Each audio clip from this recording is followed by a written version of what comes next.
Hi everyone, welcome to The Atman Show. And I have a very special guest. She is Sonam Agarwal Gupta.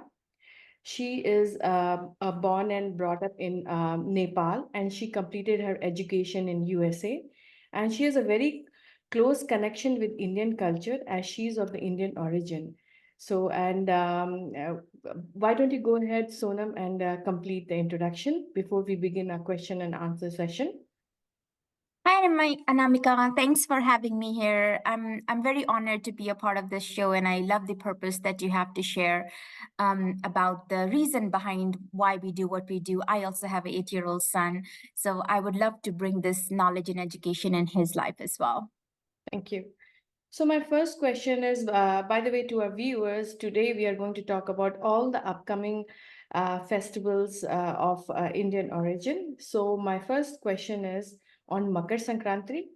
Makar Sankranti marks the end of winter and is celebrated as the kite flying in Gujarat, Lohri in Punjab, and Pongal in Tamil Nadu. Can you tell the backstory and scientific reason behind this celebration and cultural significance too? Sure. As you mentioned, Makar Sankranti marks the end of winter solstice and is the transition of the sun from the southern hemisphere to the northern hemisphere. People celebrate by paying their respects to the sun god and offering prayers for a good harvest season.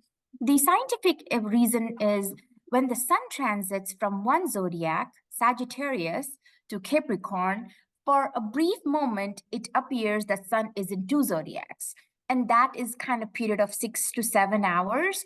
And that period is considered sacred time or punya period, and that is why a lot of people do try to do good things during that time, like a take bath in the Ganges, do some donations, try to do good things to worship, so that it is considered a scientifically a good period of time. Obviously, as you mentioned, it is called different names in different parts of India, but it is celebrated with the same intent of celebrating the harvest season and worshiping the sun god. Okay. One another thing, I read it and I just want to ask, basically tell, and you can put your comments as well. Like, people do kite flying because there's a scientific reason that the rays of the sun falls on to the kids and it's very beneficial. Is that something? Yeah. So I read this as well. So in Maharashtra, Gujarat, they make til mithai. Like it can be til laddus, til barfi, and just til. Til has a lot of calcium. So your moms would feed their kids till laddu calcium and make them go out for kite flying, because in January, February timeframe, the sun is mild. So vitamin D from the sun is good for the body versus in the summer. So then they would go out and get that vitamin D with calcium, which is very good for health. So yes, I've heard that too. Okay. And one more thing I want to tell you that, Bhishma Pitama he died in the season of Makar Sankranti, and it is said that whoever dies in the season of Makar Sankranti attains moksha because Bhishma Pitama also attained moksha. Yeah. So it was like, he had this boon that he could choose the moment to die. So Okay. obviously chose to remain alive for several months. He wanted the war to end. And then after the war ended, he waited for this 6 hour period, because it is the, again, Shubh Murat, sacred period of time. And if he would die during that time, he would get moksha or mukti. And that is why it's considered the sacred period. And it's good to, obviously, we can't plan our time of death during that, but that's what he chose to do. So, yes, that is another story as well. I would like to say, I know a lot of people refer to it as like a kite flying festival, but it's interesting to note that not all parts of India fly kites during this time. It's certain parts of India will fly kites. But til mithai is very common during Makar Sankranti. Yeah. Okay. And in South, it is called Pongal, right? Yes, and Punjab Lori. In Lori, obviously, again, it marks the winter crops harvest over there. Their significance is they light bonfires and dance around those bright colors, and obviously, mithai and sweets is all is the critical part of Indian celebration for anything. They also do a lot of Bhangra dance. And then on the south, it is considered Pongal. Pongal actually, they get their name from what I read was like a boiled rice recipe with milk and jaggery. That also they call Pongal. So that is, they make that food item during this time. And it's a 4-day celebration, a little slightly different from obviously northern part of India, which is what they do in the south. All right, thank you. So now moving on to our next festival. Vasant Panchami marks the beginning of spring season. Who is goddess Saraswati? Because she's related to Vasant Panchami. Why do we pray that to goddess Saraswati? What is Mhm. the significance and cultural significance for that Panchami? What do you mean by Panchami? Like as the name derives, as something five, right? So can Yeah, you go ahead yeah. and talk about that, please? Yeah, sure. So on the festival of Basant Panchami, Hindus offer Saraswati Puja to Goddess Saraswati. Goddess Saraswati is the goddess of wisdom, knowledge, art, music. So, as kids, even when we were growing up, it is of more significance to students because as we educate ourselves, as we grow up, knowing knowledge, books, you worship that goddess with putting the books, notebooks, and pencils and erasers all in front of her, and you worship. Your question was, what is Panchami? Panchami is fifth day in a moon calendar, lunar calendar. But Basant Panchami is in the bright fortnight of the moon calendar versus, obviously, the moon cycle. And that's why it's the fifth day is considered. It's also considered the beginning of spring. The Basant Panchami is dedicated to, as I mentioned, Goddess Saraswati, and a lot of pujas and worships is done in yellow colors. People wear yellow. You offer yellow flowers to Goddess Saraswati.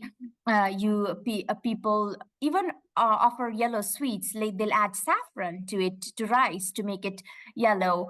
And it's just it just as an auspicious day also to mark little kids, when your kids are like 2 3 and they are going to start their education. People choose to make the first day of their children's education on Vasant Panchami, as it's considered it's going to be enlightening for them as well. All right, thank you. Oh, I just wanted to add one more thing. Sure, sure, Since we go were ahead. talking about that, in Punjab and Haryana, they fly kites on Vasant Panchami. Oh, okay, okay. Yeah, so that's Because of interesting. that. Yeah. All right, so let's move on to Mahashivratri. So this also comes up after Vasant Panchami. And Mahashivratri is the reunion of Lord Shiva and Parvati. On this day, after the gods recreated Sati, can you throw some light on this backstory? And after that, we'll talk about other things. So there is, can you talk about this story about Shiva and Sati and how Sati died, and then there's a recreation, reincarnation in the form of Yeah. Parvati and things like that. Yeah. And Shivratri is celebrated. Yeah. Yeah, so there's a backstory that Sati's father humiliated Lord Shiva in front of a lot of people, and Sati was really offended by that, and she lent herself to the fire, and she burnt herself. So that is how she sacrificed herself, and obviously she died, and Sati was gone, and Lord Shiva was in grief for a long time. Parvati is known to be the reincarnation of the goddess Sati. And obviously it took a lot of, because Lord Shiva was grieving as well, it took a lot of convincing, a lot of other things to happen, so Lord Shiva would take Parvati's hand in marriage.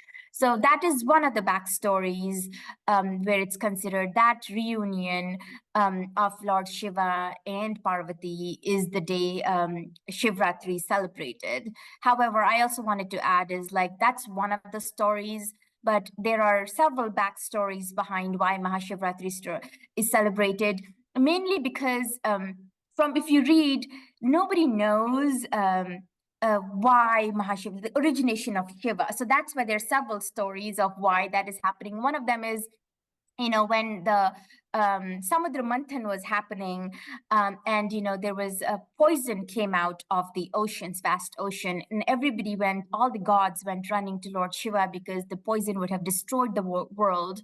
So Shiva, in order to save everyone, came down and swallowed the poison himself and preserved it in his throat, and thus protected all the gods, and they consumed the elixir that also came out of the ocean.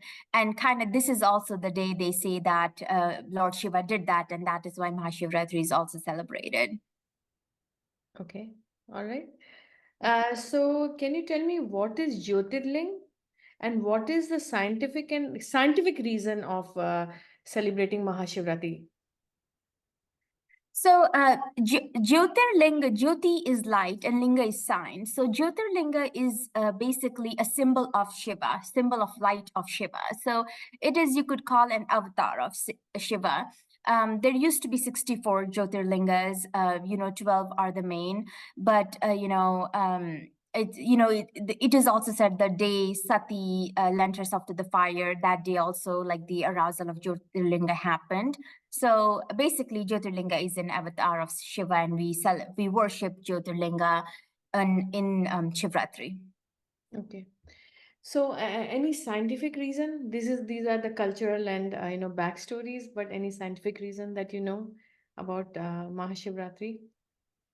So scientific, I think there is a lot of around basically a lot of people fast in on Shivratri, and they do a lot of meditation. So just the practice of fasting, doing the meditation, and just um, the devoting yourself to the super being, that practice in itself is the practice of purification, of virtue and aspiration. So being able to do that with the complete devotion and reading of that sense, the way people celebrate Shivratri kind of lends itself to the scientific reason on what effect it has on the body. Yeah, That maybe is what I have heard of. celebrating the meditation, because I think to elevate your consciousness, maybe it's because of that. Yeah, you to connecting yourself Mm. to the other energies of the world. When people, a lot of people do that, they meditate in the cold and they are able to take that cold. Even, I've seen a lot of people without a lot of clothes and meditating at night. That's basically they're gaining power over their body because they're getting all this energy from meditation. All right, great, thank you. Mhm. Holika Dahan commemorates the victory of good over evil, as Prahlad's devotion to Lord Vishnu helped him survive the fire while Holika was consumed by it. Can you please talk about this story, like, how Holika Dahan is different from Holi and the backstory of Holika Mhm. Dahan? And we'll come to Holi's backstory, but yeah, first Yeah. Holika Dahan. Yeah. Yeah, Holika Dahan is the observed the night before the day of Holi when we play the colorful Holi. So it's the night before. Actually, I used to love this story when I was a kid, the story of Prahlad. Prahlad was the son of the mighty demon king Hiranyakakshipu, who was granted boon by Brahma that he was almost immortal. On any weapons or illnesses could not kill him. He had a lot of power, and that power made him invincible. Because of that, he started thinking he was the god. He was this delusion. So he started making the world worship himself as God. He wanted everybody to worship himself. And he was very jealous of the gods, and especially God Vishnu, because he wanted himself to be worshipped. Now, his son Prahlad was a devotee, Vishnu devotee, so he refused to worship his father, and he would just basically say, "No, I'm gonna worship Lord Vishnu." So his father, Hiranyakashipu, tried several tricks and means to convince him to worship himself as the god, but he failed each time. So finally, he was just really fed up of Prahlad's stubbornness. And then he also had a sister, Hiranyakashipu had a sister called Holika. And she had also gained a boon from Brahma, which said that fire would not harm her. So basically, Hiranyakashipu said, "Why don't you, sit in the fire? take Prahlad in your lap and burn him. So that way you'll get rid of him. So when she did that, the fire burnt her instead of Prahlad, because Lord Vishnu protected him, as he was a devotee of Vishnu and he was chanting Vishnu's name while he was in the fire. So basically, she was destroyed in the fire and he lived. So the burning of Holika is the symbolic triumph of good over evil. And that's why people do Holika Dahan and dance and sing around the fire. And they also do parikrama and they go around the fire as well, worshipping that. Okay, thank you. So now let's move on to Holi, because Holi is celebrated right after Holi.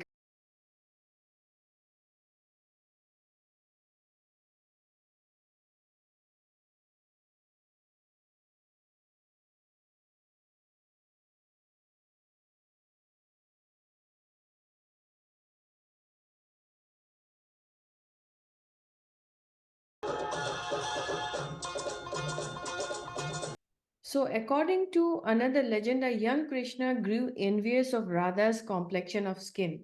He raised a question to his foster mother, Yashoda, as to why Radha is fair skinned while he was dark. In response to Yashoda, playfully asked him to smear his favorite colors on Radha. Krishna was exhilarated to hear this, that he applied various colors on her face, and thus began the festival of Holi. So I know you can just also elaborate on the backstory and what is the scientific and cultural reason to celebrate Holi? I would say one of the one of the best thing about Holi, and I would also say more of a social reason also, is um, Holi is one festival that it bridges all social strata, cultural and religious boundaries. No matter what caste, creed, where you are, you're upper class, lower class, you're men or women, or you have different relationships. You come to one ground and you play Holi at the same level.